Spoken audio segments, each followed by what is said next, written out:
Welcome back to the Sawmill, guys. If it's your first time watching one of my videos, my name's Chris and I'm here with the Woodland Mills HM126. I just finished squaring off this cedar log for my uncle.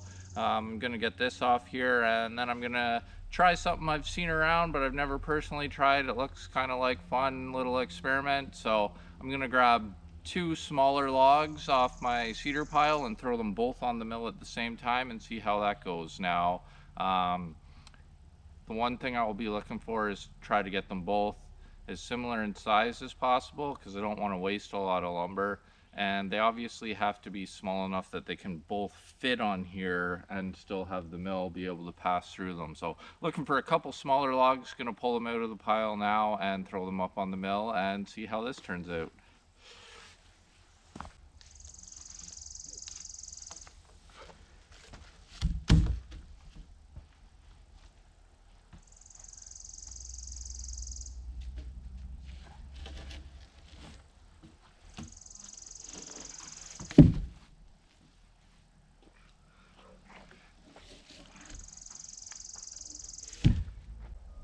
So here's the two logs I've picked out. They're really similar in size, especially up at the top.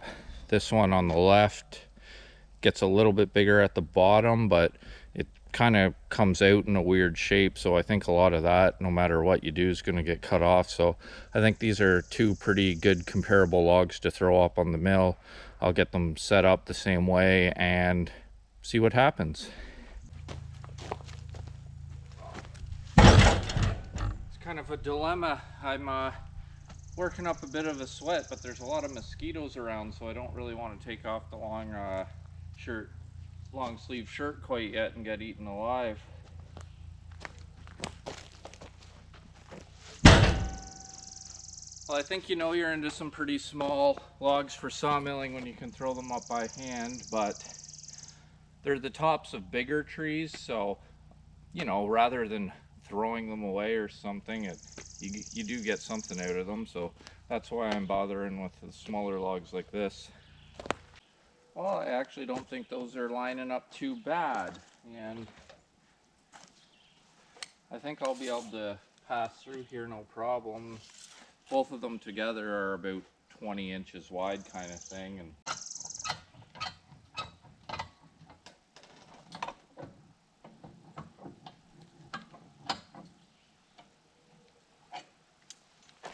so I'm already trying to think ahead of how I'm going to do this to keep it square.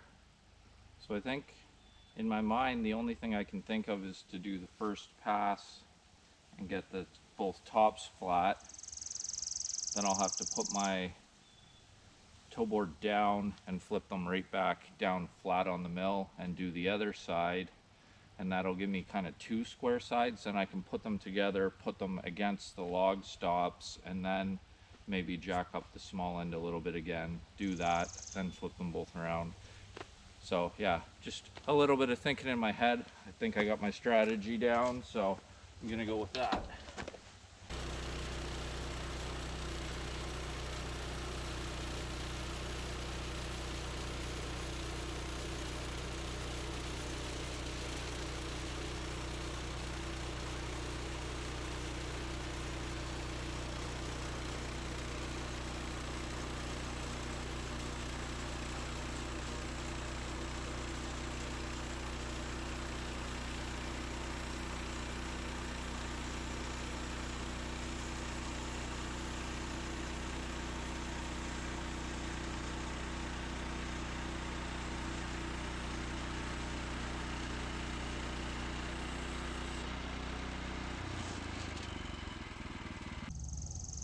I didn't even notice that my log stop came off when I was cutting. You guys probably noticed on video. But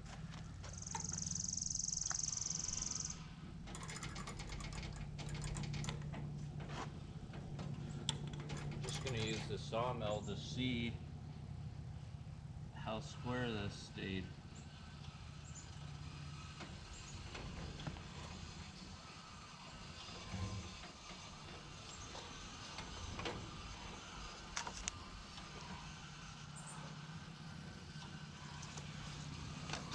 It's surprisingly perfectly square, so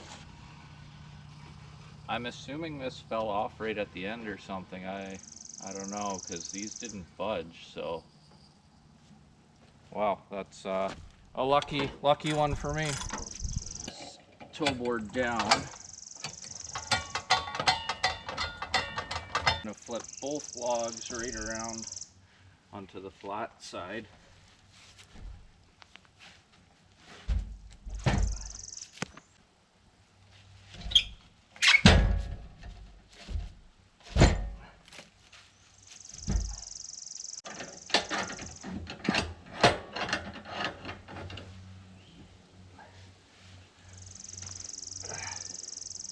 Try to get this on as tight as I can this time.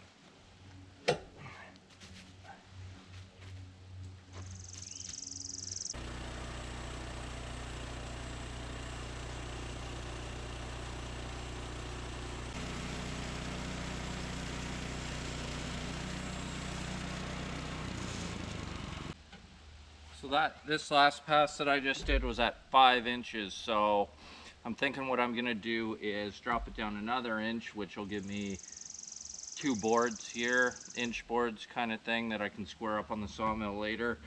But then that'll leave me with, both logs will be 4 inches, so then when I stand them up, that'll give me my widths for 2x4s, and then I can start taking off, you know, the 2 inches, so then I'll end up with a bunch of 2x4s.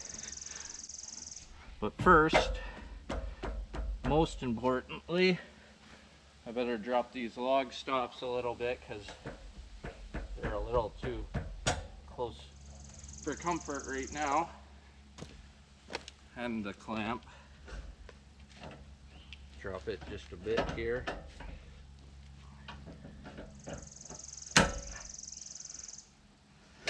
Alright, so I'll do a pass at 4 inches, and then I can flip it around, and that'll give me my widths for some 2x4s.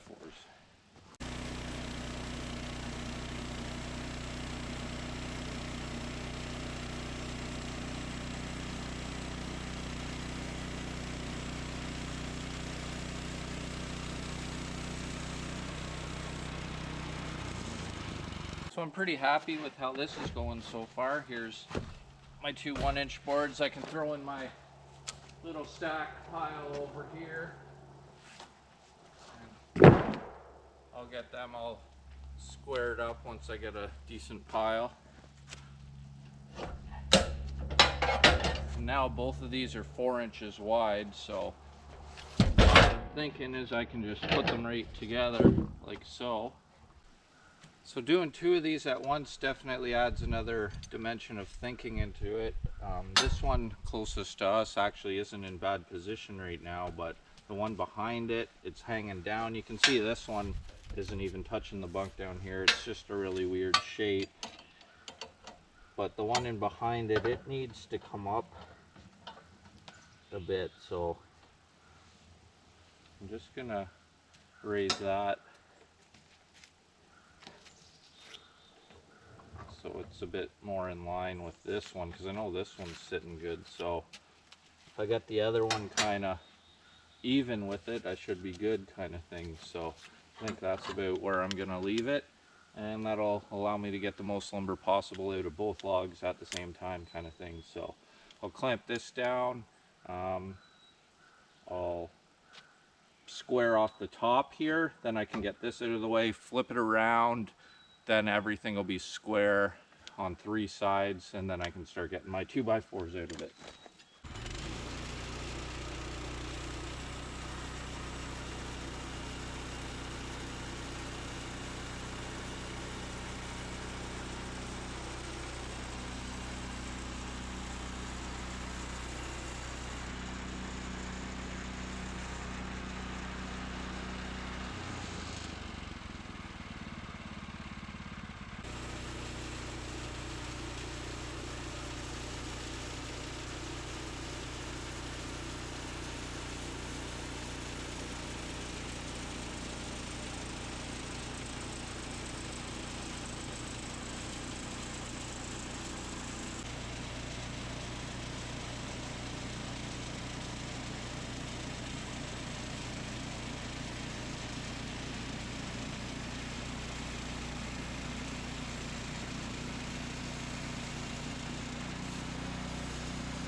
So I've got this flattened off enough that I'm gonna flip it over and use that to sit flat on the bunks. I better remember to bring my toe board down or else that'll mess me up. So I just get this down out of the way of everything.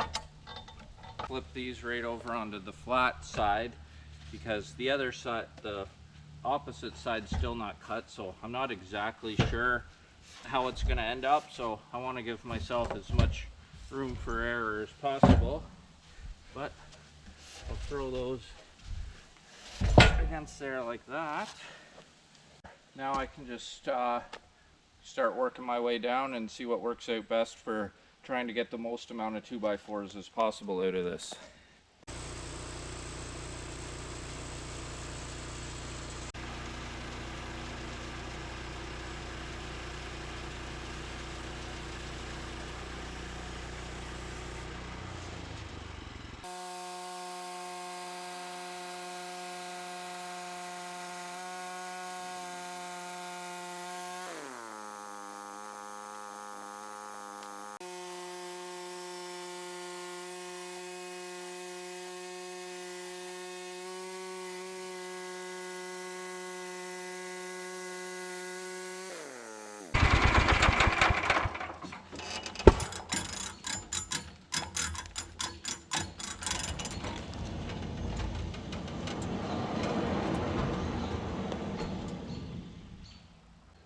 Well, not too shabby, guys. Got 6 2x4s out of those 2 little logs, and I'm pretty happy with that. You know, they're just the tops of some trees that rather than throw out, I thought I'd throw up on here. And as I mentioned before, this wasn't my idea to do 2 logs at once. I kind of just saw a couple other videos on YouTube of people doing it, so I thought, oh, that's pretty neat.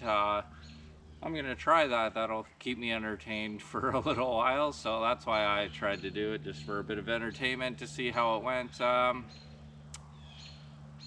don't really know if you get like that much benefit to doing 2 at once. I guess if you had like 2 perfectly symmetrical logs, maybe it would go a bit quicker, but I think the added time that you spend trying to get them aligned so you're not wasting a whole bunch of lumber could be made up just as easily doing 1 at a time. Plus, you know, when you have that much more area on the sawmill, you have to go slower as opposed to like a little log. You can usually zip right through it, so I don't know if you're actually gaining a lot of speed cutting them both at the same time, because you have to go a bit slower than if you just had the one on the sawmill. So, you know, to like time wise, I'm not really sure with this particular mill and the kind of wood I'm cutting if it really makes a huge difference for me, but it was definitely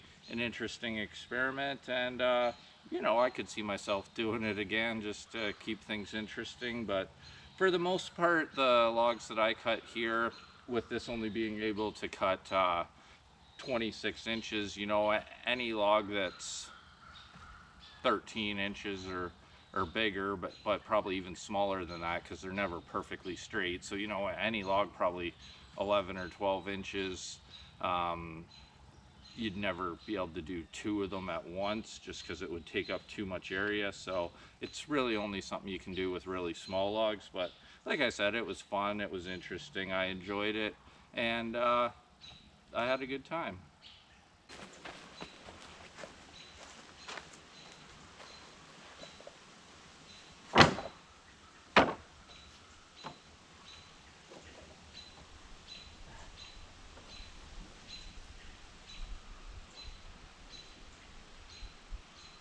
Well, at least I got through the morning in my long sleeves. I'm getting pretty hot. It's sunny and hot out now, but I think I'll trade that rather than getting eaten by the mosquitoes.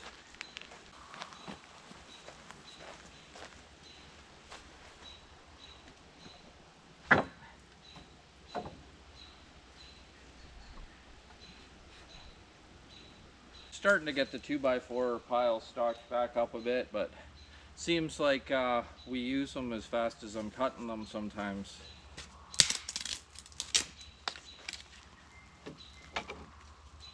Which I guess is a good thing if you think about it. Who wants to just saw lumber and have a big pile of it sitting there not being used? So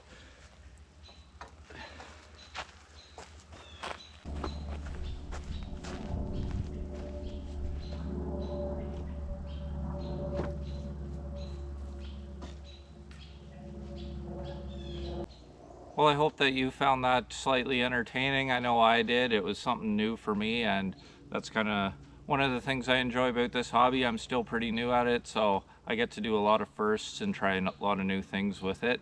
And I hope you enjoyed watching me try that one. I almost forgot, guys. I just wanted to let you know, for any of you guys that enjoy watching my channel on a regular basis, I have been putting videos out 3 times every week: Monday or Sunday, Wednesday, Friday. Just for the summer, I think I'm going to drop it down to just Sunday and Wednesday, so 2 videos a week. I know my sawmilling videos are by far the most popular, and I'm not going to be doing as much sawmilling through the really hot summer months. I will be doing some still, so I'll make sure I put those up, but I think 3 per week is going to be a little unrealistic, and I don't want to just make videos and throw them up there just for the sake of it and bore you guys to death.